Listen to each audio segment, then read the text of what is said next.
Тигр. Сильнейший из охотников равнины.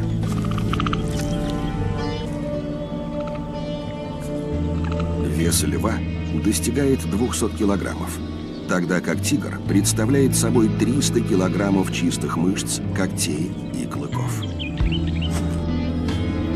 Тигры – абсолютные чемпионы среди больших кошек.